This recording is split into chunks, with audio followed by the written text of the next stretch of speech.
Morning my dear friends.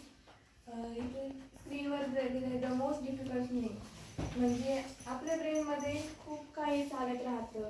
आपण खूप काही म्हणजे नाही का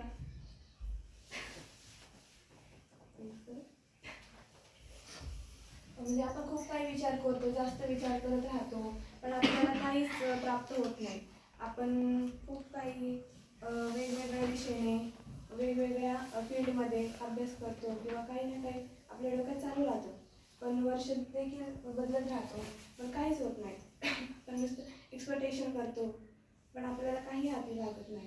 त्याच्यामुळे आपल्याला एखादं चांगलं डायरेक्शन मिळाले तर कुठेतरी आपण काहीतरी ध्येय प्राप्त करू शकतो. वेग म्हणजे फक्त धावणे नाही, तर योग्य दिशेने, योग्य वेळेत, योग्य पद्धतीने चालण्याची क्षमता. कित्येक लोक अतिशय वेगाने जातात, पण चुकीच्या दिशेने आणि मग आयुष्यात एका टप्प्यावर वेग नेहमी दिशा आणि उद्दिष्टासोबत असायला हवं. पण फक्त वेग पुरेसा नाही, ते वेगात बळ, प्रत्येक अपयशात पुन्हा उभं राहण्याची, प्रत्येक अडथळ्यातून बाहेर निघण्याची क्षमता असली पाहिजे.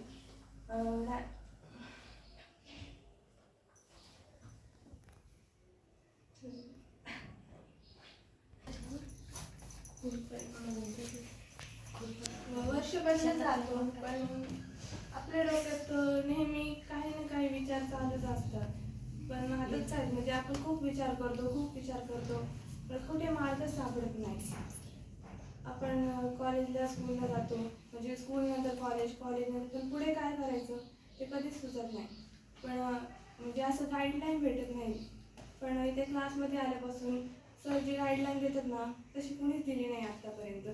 आणि सर म्हणजे नाही का, दरवेळेस आपला कॉन्फिडन्स आहे ना वाढवण्याचा प्रयत्न करत. आता सर त्या लास्ट म्हणजे शनिवारी मॅडम तुम्ही यायचं, माझं तेच डोक्यात होतं नाही शनिवारी मी कुठल्याही परिस्थितीत जाणार म्हणजे तेच माझं नाही का. आणि आज देखील सर आयशा म्हणली की प्रीती मॅडम आले, पण सरांनी बघितलं ते आले नसते गेले तर मी म्हणजे काय विचार झाला असं विचार करून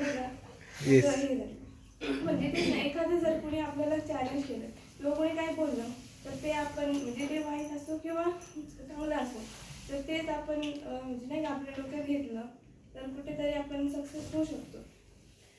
वाव, एक्सलंट, नाईस. मॅडमसाठी क्लॅपिंग करता, खूप सुंदर. पण आता प्रॉमिस करताय ना की याच्यानंतर आता एकही सॅटर्डे मिस करणार नाही? नक्की? येस. ओके. सो तुम्हाला असं वाटतं की खरंच शुभम कम्प्युटरला जॉईन केल्यापासून परिवर्तन होत आहे? हो सर, म्हणजे आतापर्यंत म्हणजे असं स्टँडिंग लेवलचं पण बोलायला कोणी स्कूलमध्ये जरी असलं तरी नाही का टॉपर लोक जे हुशार आहे जे बोलतात त्यांनाच ते चान्स देतात. बट फर्स्ट टाइम तुम्हाला असं वाटतं की हा स्टेज एक कॉमन पीपलसाठी आहे? हो सर, म्हणजे नाही का असं आता इथे सगळेच नवीन म्हणजे आतापर्यंत तरी नाही का असं म्हणजे बोलले असतील पण असं एकदम जे त्यांना काही बोलायला भीती वाटते किंवा आहे ते आज वाह, एक्सलंट, नाईस, सुंदर.